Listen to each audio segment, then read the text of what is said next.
ये कह रहे हैं कि अगर उन्होंने काम किया है तो उन्हें वोट मिलेगा, लेकिन ये जो लड़ाई है ये इंपॉर्टेंट है। आज देखिए रिजू जी, आप बोलना चाह रहे हैं, मैं एक बार जरा मनोज जी के पास जाऊं या ठीक है आप बोलिए, ठीक है बोलिए।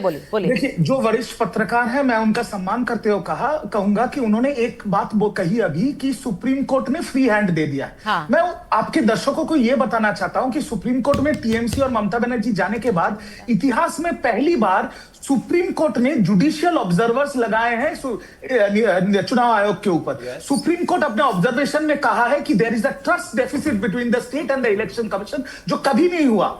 तो सुप्रीम कोर्ट फ्री हैंड देके पूरा छोड़ दिया है, ये गलत बात है। सुप्रीम कोर्ट को भी समझ में आ गया है और बाकायदा मैं ये कह रहा हूं कि जितने डिमांड्स टीएमसी के थे, आधार इंक्लूड करना, क्लास 12 के मार्कशीट इंक्लूड करना, ये सारी इंक्लूड किए सुप्रीम कोर्ट ने। तो झूठ ना कहे, मैं सिर्फ इतना ही निवेदन करूंगा। अच्छा, आप ये कह रहे हैं, ये सब जवाब देना चाहते, जल्दी से जवाब, फिर मैं मनोज। अच्छा, एक चीज बताइए, आधार ऐड करने के बाद तेजस्वी यादव ने कौन सा झंडा गाड़ दिया चांद पे जाकर, कौन सा मार्स पे पहुंच गए, और वो क्या स्थिति हो गई भैया उनकी, जरा बताओ क्या कर लिया? मुंह के बल धरती में जाकर गिरे और बुरी तरीके से हार हुई रही। दूसरी बात उसकी, 700 से ज्यादा जजेस का एक ट्राइब्यूनल पैनल बनाया गया है जो रोजाना काउंटिंग कर रहे हैं, और सब जुडिकेशन में अप्रोक्सीमेटली 60 लाख से ज्यादा लोग हैं जिनको काउंट करके जिस दिन हमारा तारीख है नॉमिनेशन की 6 तारीख, उससे पहले पूरा करना है। जाहिर है अभी तक कोई कमी किसी तरह का कुछ भी नहीं। ट्रस्ट डेफिसिट की जहां तक बात है, नेता सुबह शाम करते ही है। जो हार जाते हैं, जिनके भतीजे हार जाते हैं, जिनके बेटे हार जाते हैं, जो खुद हार जाते हैं, वो बेचारे क्या करेंगे? इलेक्शन कमीशन को गाली देने के अलावा उनके पास कोई और ऑप्शन है नहीं। बट यहाँ पर अब तो तेजस्वी यादव से कुछ पूछे क्यों हारे, कहते इलेक्शन कमीशन की वजह से। अरे सबसे आसान एस्केप रूट है ये। नहीं, पर एक हारा कौन? अरे तेजस्वी हारा कौन? आपके ममता दीदी के भतीजे तेजस्वी यादव, और 2022 में ममता दीदी के भतीजे अखिलेश यादव। 2025 में ममता दीदी के इंडिया अलायंस। रिजू जी, आप ये कह रहे हैं भले ही केजरीवाल हार गए हो, भले ही तेजस्वी यादव हार गए हो, Mamata is not Tejashwi, Mamata ji is not Akhilesh Yadav, ये कह रहे हैं आप? मैं यही कह रहा हूं कि ममता बनर्जी की अगर तुलना देश की राजनीति में, और मैं ये न्यूट्रली कह रहा हूं, हाँ। किसी से करे तो वो मोदी जी से करे। बाकी सब बहुत वरिष्ठ पॉलिटिशियंस है, बट तो जूनियर है। अच्छा, तो मतलब वो क्लियर कह रहे हैं इट इज मोदी वर्सेस ममता, ये बात समझ लीजिए, और किसी की तुलना नहीं होगी। देश के परिप्रेक्ष्य में तो चिल्लाने लगे थे। ये तो फिर बंगाल वर्सेस बीजेपी है, ये भी बता दो। बंगाल वर्सेस बीजेपी है। देश में अगर कंपैरिजन करना है तो मोदी जी से करना है, लेकिन देश के स्टैट्स पर जब मैं कंपैरिजन करता हूं तो बंगाल की बात करने लगते हो। अब कहते हो कि नहीं देश की सबसे बड़ी नेता कैसे? अच्छा, एक सेकंड, कौन से हिसाब से सबसे बड़ी पॉलिटिकल स्टेचर? नवीन पॉलिटिकल स्टेचर बताता हूं। नवीन पटनायक जी उनसे ज्यादा समय तक मुख्यमंत्री रहे। क्या? अरे गजब बात हो गई। मैं एक बार मनोज जी के पास जा रही हूं। ज्यादा समय तक मुख्यमंत्री रहे। और अब कंपैरिजन सुनिए, इस देश में कोई भी ऐसा पॉलिटिकल लीडर नहीं है जिसने हेड ऑफ द गवर्नमेंट होते हुए स्टेट और सेंटर के 25 साल पूरे किए हो। उतने तो अभी अपने राज्य में नहीं पूरे किए, अब कंपैरिजन कर रहे हैं मोदी जी से जबरदस्ती। अब कहने लगो कल को कि हम एक काम करते हैं, डोनाल्ड ट्रंप से कंपैरिजन करने लग रहे हैं, करते रहिए। मैं मनोज जी के पास जा रही हूँ, एक मिनट। रिजू जी, आप और आपकी और शिवम जी की ये जो लड़ाई है ये चल रही है जारी, लेकिन मुझे उसमें एक और प्लेयर को लाना है, उन्हें कम मत समझिए आप। मनोज जी को की एंट्री करा लेते हैं जरा डिबेट में। मनोज जी जरा बताइए, आपके नेता क्या कह रहे हैं? आपके नेता ने कहा है कि ये मौका है, फेयर एंड फ्री इलेक्शन करा सकता है चुनाव आयोग, ये प्रूव करे। आपको लगता है ये फेयर एंड फ्री इलेक्शन नहीं है? ये वाले बयान अखिलेश जी क्या है? सुचारिता जी, किसी भी प्रत्यक्ष के लिए किसी प्रमाण की आवश्यकता नहीं होती। ये वही देश का इलेक्शन कमीशन है, ये वही देश का इलेक्शन कमीशन है जो चंडीगढ़ में पूरे देश के ने देखा है कि किस तरह से चंडीगढ़ के जब मेयर का चुनाव था तो पूरे देश ने देखा है कि किस तरह वहां से हुआ। जब देश के सर्वोच्च न्यायालय ने निर्णय लिया तब जाकर के वो निर्णय बदला। ये आपने हमने सबने देखा। और अगर देश के इलेक्शन कमीशन में इतनी शुचिता और पारदर्शिता देश के लोकतंत्र के प्रति, और नरेंद्र मोदी का नाम नरेंद्र मोदी हो चुका है, अगर इतनी अगर प्रतिबद्धता है उनकी, तो उन्होंने देश के सर्वोच्च न्यायालय ने तो निर्धारित किया था। देखिए मनोज जी, आपसे एक सवाल पूछ रहे हैं समीर जी। काका जी, समीर जी पूछ रहे हैं एक सवाल। मनोज काका जी, आप ये बता दीजिए 2024 लोकसभा चुनाव में जो 37 सीटें समाजवादी पार्टी को मिली है वो ये बताइए ना मुझे। अच्छी बात नहीं है। मैं समझूंगा कि सुचारिता हमसे सवाल करेंगे। मनोज जी, मैं आप ही से सवाल कर रही हूँ, एक एक करके करेंगे। मनोज जी एक मिनट, मैं दरबारियों के सवाल का नहीं, ये शब्द अच्छे नहीं, आप क्यों ऐसे दरबारी और ये सब शब्द इस्तेमाल कर रहे हैं? झंडे गाड़ने वाली बात हो रही थी। इस देश इस देश के अस्मिता का झंडा और इस देश के दास्ता का झंडा देश के प्रधानमंत्री जी ने अमेरिका के सामने दास्ता कर दी है भारत की। अभी समाज आज भारत की मनोज जी, में खड़ा अभी अखिलेश यादव का इतिहास, मुलायम सिंह यादव का इतिहास बताना शुरू करूं क्या आपको? अभी अखिलेश यादव, मुलायम सिंह यादव का इतिहास बताना शुरू करूंगा आपको, तो आप जवाब दे पाओगे? आप ये बताइए ना, आप चुनाव आयोग को प्रश्न उठा रहे हो, बताइए। अच्छा, मैं चाहती हूँ आप लोग एक एक कैसे जीत? एक सेकंड रुकिए। इलेक्शन कमिश्नर सर्वोच्च न्यायालय के मुख्य मनोज जी, मैं उस क्वेश्चन को समराइज कर देती हूँ। मैं बार बार कहती हूँ, शब्दों का चयन बहुत सोच समझ कर करें, अच्छा नहीं लगता। मेरे सारे मेहमान हैं और मेरे लिए आप सबका सम्मान एक बराबर है। सुचारिता बहुत अच्छा बात करती हैं। नहीं, सबका सम्मान एक बराबर है। ऐसे ना करें आप, ऐसे ना करें आप। मैं, अच्छा मेरी बात सुनिए ना, उन्होंने कहा चुनाव आयोग कॉम्प्रोमाइज्ड है।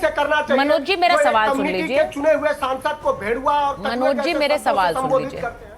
मैंने आपसे कहा कि चुनाव आयोग कॉम्प्रोमाइज्ड है, तो यूपी में समीर जी का सवाल था कि आप लोगों को 37 सीटें कैसे मिली, बीजेपी को कम मिली, तो वहां चुनाव आयोग कॉम्प्रोमाइज नहीं हुआ। बीजेपी फैजाबाद हार गई अयोध्या के। ये बताइए, अगर कॉम्प्रोमाइज था तो सबसे पहले तो फिक्सिंग वही करते। हाँ, जवाब दीजिए ना, दीजिए। सुचारिता देखिए कितना, आप कम से कम सच के साथ हैं, आप सत्ता के साथ नहीं, इसके लिए आपकी बात। हमें अगर 37 नहीं, उत्तर प्रदेश में अगर पारदर्शी चुनाव होते तो समाजवादी पार्टी 50 सीट जीतती। उत्तर प्रदेश में पारदर्शी चुनाव होते तो समाजवादी पार्टी 2022 में सरकार में होती। हमारे नेता ने सड़क से लेकर सदन में यह बात कही। आदरणीय अखिलेश यादव जी ने सदन में कहा कि हम अगर उत्तर प्रदेश में 80 के 80 सीट भी जीत जाएंगे तो भी हमारी इलेक्शन कमीशन, उसके बाद के उपचुनाव का जिक्र कर दो मनोज काका जी। हमको ईवीएम पे भरोसा नहीं है। अब मिल्कीपुर का जिक्र कर दो उसके बाद। हम पहले ऐसे राजनीतिक दल हैं जो देश के निर्वाचन आयोग को 18,000 एफिडेविट दिया हमने। ये बात करेंगे बीजेपी वाले। अभी उत्तर प्रदेश में एसआईआर के प्रक्रिया में डिलीशन का फॉर्म बीजेपी दफ्तरों से भरा जा रहा। हम लोगों ने कई जगह का उदाहरण दिया। देश के मुख्य निर्वाचन आयुक्त से मैं पूछना चाहूंगा, कितने जगह आपने कार्रवाई करी? ठीक है, जवाब ले रही हूँ। कितने जगह कार्रवाई करा आपने? तो अब मैं जवाब दे दूं। मैं उनके बीच में इसलिए नहीं बोला। देखिए, हमारे यहाँ उत्तर प्रदेश में कहावत है, और काका जी भी यहीं से पास से ही आते हैं, तो उसका कहावत ये है कि भाई शक का तो इलाज हकीम लुकमान के पास भी नहीं है। मुझे भी लगता है कि अगर ईमानदारी से चुनाव हो गया होता तो समाजवादी पार्टी के अध्यक्ष शिवपाल यादव होते, अखिलेश यादव नहीं होते। हुआ ही नहीं, यही तो प्रॉब्लम है। अपने खानदान में, अपने घर में ईमानदारी से चुनाव करा नहीं पाते। अपने घर वालों के माइक उखाड़ के फेंक देते हो, चाचा जी को एक तरफ कर देते हो। वहां अगर ईमानदारी से चुनाव हुआ होता तो शिवपाल यादव अध्यक्ष होते, या अखिलेश यादव कैसे बन गए? लेकिन भैया, ये समाजवादी पार्टी का दफ्तर नहीं है, ना उनका परिवार है।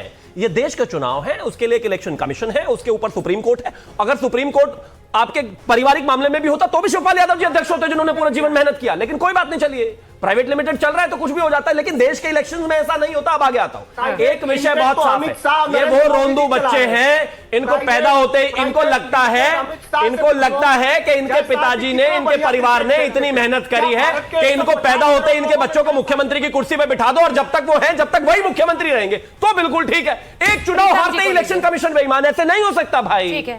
जो अच्छा करेगा वो जीतेगा। आपने अच्छा किया यूपी में 2024 में, अच्छा रिजल्ट आया। इस बार हम आपको हरा देंगे 2027 में। अच्छा, ठीक है। तो ये रोना धोना बंद करो भैया। इस बार प्रीतम जी के पास एक बार जा रही हूँ, उसके बाद मेरे को एक और खबर लेनी है। जरा प्रीतम जी को स्क्रीन पर लीजिए, कांग्रेस के प्रवक्ता हैं। प्रीतम जी, जरा बताइए, पश्चिम बंगाल में ममता बनर्जी कह रही है ये अनफेयर है। कल चुनाव की तारीख को ऐलान हुआ और उसके बाद रात को आपने अधिकारी बदल दिए हैं। ये सब कुछ इसलिए है क्योंकि चुनाव निष्पक्ष नहीं है। आप ममता बनर्जी के साथ खड़े हैं, कांग्रेस पार्टी? नमस्कार, मौका देने के लिए भी। देखिए, ऐसे बोला नहीं जा सकता, क्योंकि राष्ट्रीय स्तर पर, आपका पहला प्रश्न का उत्तर मैं दे देता हूं। राष्ट्रीय स्तर पर मुद्दे के अनुसार हम लोग एक अलायंस में हैं। स्टेट में, राज्य में वही कुछ मुद्दों को रख के हम लोग एक लाइन में नहीं आ सके, इसलिए हम लोग अलग अलग लड़ रहे हैं। ये रहा आपका पहला सवाल। दूसरा बात मैं आपको बता रहा हूं, ये जो तबादले वाला बात है ना, तो ये सच है कि ये कानूनी तरीके से हुआ है, इसी को फुल राइट है ये करने का। पर मैं एक सवाल आपको ये भी करना चाह रहा हूं कि तबादला तो मिड टर्म गवर्नर को भी हुआ है, तो वो भी क्या ruling dispensation at the state, उनका बात सुन के चल रहा था। ये मैं जवाब लेना चाहूंगा। दूसरा बात किससे लेना चाहेंगे आप सवाल? नहीं, ये जवाब आप किससे लेना चाहते हैं? जो तबादले कर रहे हैं शायद उन्हीं को जवाब देना चाहिए। नहीं, तो उस तबादले पर तो टीएमसी ने कोई रोष नहीं जाहिर किया। उस तबादले पे तो कोई रोष नहीं कौन हुआ। बोला आपको रोज नहीं? नहीं, क्या क्या वरिष्ठ पत्रकार है। नहीं, आप सुनिए थोड़ा सुनिए सुनिए सुनिए मेरी बात, क्योंकि आवाज रिजू जी उठाया आप है बैठे उसने। हुए हैं, मैं इसलिए सीएम खुद आवाज पूछूंगी। उठाए। नहीं देखिए, मैं रिजू जी से पूछ लूंगी, वो वहां पे अपनी पार्टी को रिप्रेजेंट कर रहे हैं, वो बताएंगे। रेट से दिए है, थोड़ा हमको लेकिन भी कंप्लीट करने नहीं नहीं, दीजिए। आपको तो मैं मौका दे रही हूँ, आप ही से तो पूछ रही हूँ। ममता बनर्जी जो बात कह रही है, आप उनके साथ खड़े हैं। आपने शुरुआती वक्तव्य में बोल दिया, देखिए हमारे तो मुद्दे अलग अलग हैं, इसलिए हम कई मुद्दों में साथ ऑन नहीं। लाइटर नोट तो अभी जितना साथ समय है दे कि दिया नहीं उतनी है? तो सीटें नहीं आती इनकी। आप इनको ज्यादा समय दे रहे हैं, इनका कोई स्टेक ही नहीं है। नहीं, मैं आपको बोल रहा हूँ, वो स्टेक आपको बाद में पता चल जाएगा। मैं आपको ये बता रहा हूँ, ये तो अत्याचार हो रहा है वाला सिस्टम है ना, ये पिछला बार भी हुआ है। असलियत ठीक में क्या करिए, होता है, ये देखिए, पिछले बार भी मतलब अमित शाह जी- आपकी रेलेवेंस इतनी है कि चैनल ने भी आपके नाम के नीचे समाजवादी प्रवक्ता लिख दिया। बताओ भाई, क्या ही तो हाल हो गया इनका। एक्सपेक्ट करता हूँ, प्लीज आपके समझ में बोलिए बोलिए, प्रभाकर जी बोलिए। आप अच्छे आदमी हैं। पहले भी हो चुका है, बोलिए। पहले भी हो चुका है। अल्टीमेट रिजल्ट में इसका कुछ फर्क नहीं आया है। हाँ। अल्टीमेटली क्या हो जाता है, जो ruling dispensation at the state रहता है, हाँ। वो स्टेट क्लेम करता है कि इससे कुछ होने वाला नहीं है, और ये जो मसला है ना, ये बाइनरी में ही रह जाता है। तो मैं ये बोलना चाहूंगा कि दोनों के बीच में इसको मत रखिए। इससे बाहर भी प्लेयर है, और उनको भी इतना हल्का से आप लोग मत लीजिए। ये भी एक पॉलिटिकल एंगल है। दूसरा मैं बोलना चाहूंगा, एक चीज को हम लोग छूट गए, किस तरीके का राजनीति का इंडक्शन हो रहा है। 2-3 दिन पहले, मैं कोई राजनीतिक व्यक्तित्व के ऊपर नहीं बोल रहा हूं, जिस तरीके का राजनीति का इंडक्शन हुआ है, और उसके बाद वाला दिन एक बीजेपी का प्रदेश का पूर्व अध्यक्ष बोलते हैं कि इस बार बम लाएंगे, गोले लाएंगे और मुख्यमंत्री के घर पे जाके अटैक करेंगे।